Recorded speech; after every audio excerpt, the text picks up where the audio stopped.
Hi everyone. So today we're going to dive into some geometry, and this is specifically grade 10 geometry. I took this question from the November 2008 Nice Paper 2 for grade 10s, from the Department of Education in South Africa. Okay, one thing about geometry that I always do is I always bring highlighters and like some fun pens and stuff. Not because I feel like having fun in the exam room, but you'll see just now. I just feel like it helps me to see things better. I hope you like my cup, but I hope you're not spiraling. Cool. Let's dive in. So I'll read this. It says ACS is a triangle, P is a point on AS, and R is a point on AC, such that PSRQ is a parallelogram. Also, PSRQ parallelogram. PQ intersects AC at B, such that B is a midpoint of AR. Okay, QC is joined. Yup. Also, CR is equal to PC. Have they given us that? Yeah, so we've got that single line over there. Those two are equal. Angle C1 is equal to 50 degrees, and BP is equal to 60 milliliters. First thing I do, fill in the things that they haven't filled in the diagram that they've told us though. Like C1 is 50 degrees, and they've told us that BP is 60 millimeters. This has a question too as well, so that's where like this comes in, because I'm sure you're wondering how does that relate to this question here. Anyway, the first question is that we must calculate the size of A, and that's for 5 marks. I just want to say my handwriting is not that great, so yeah, you'll see. All right, let's dive in. So what do we know about parallelograms? Let's bring out the highlighters.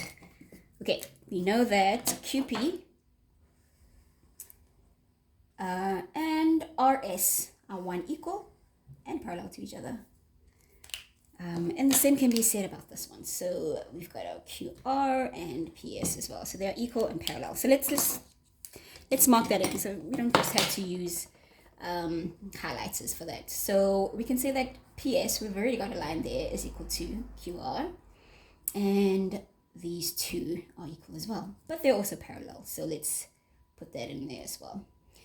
I know at this like point, if it's an exam, you're like panicking, you're trying to, make it and get the right answer, but I just find that doing it slowly, it helps you see things, right? Because they like to complicate these diagrams.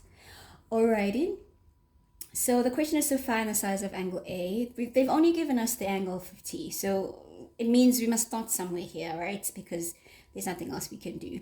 I mean, we do know that the parallelograms, the opposite angles are equal as well, but at this point, it's not like we can get a value.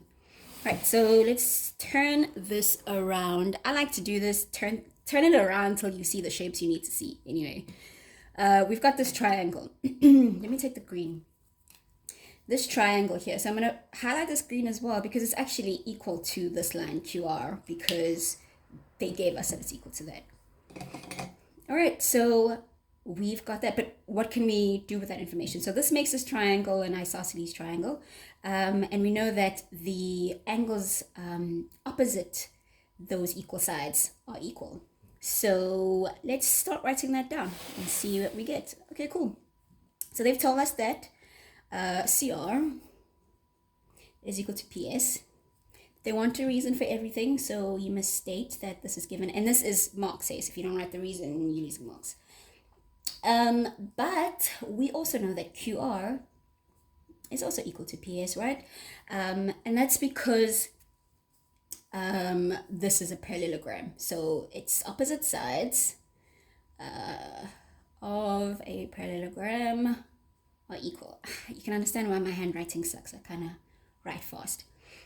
All right, so what does that tell us? It tells us that QR is actually equal to CR, which is what we said already. So let me just say, therefore, those two are equal, which means that since C1 is equal to 50 degrees, so angle C1 is actually equal to angle Q1, which is equal to 50 degrees.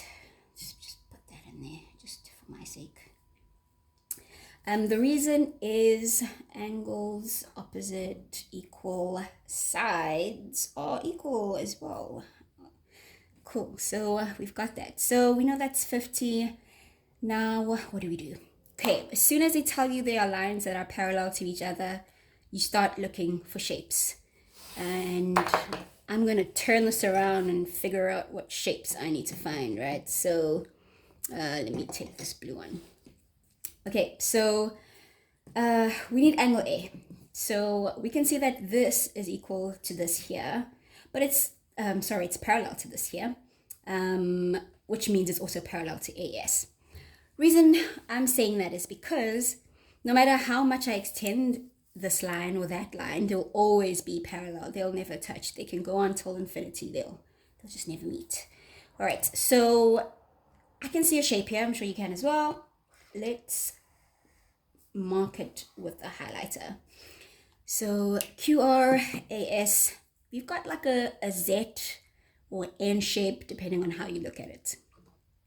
What do we know about Z's and N's? So we know that R3 will be equal to angle A. And why do we say that? Because the alternate angles are equal in between those parallel lines. Okay, so let's write that down, see what we get there. Okay, so what did we say? We said that angle R3 is equal to angle A. And why? That is because of alternate angles. So alternate angles, and the lines that are parallel are QR is parallel to AS. So that full line right there. Okay, let's find R3. So there's different ways of finding it. So I'm going to use the exterior angle of a triangle way of finding it. So we know that the exterior angle of a triangle is equal to the sum of the opposite sides. So R3 is actually equal to the sum of Q1 plus C1. We're almost there, don't worry, which means this is 100 degrees. And since we already said that R3 is equal to A, that means that A is 100 degrees. Alrighty, and we did it, and that's 5 marks. Don't forget to write the reasons, otherwise you'll obviously not get those marks. Okay, wasn't too bad. I think the math is mathing. Cool, see you next time.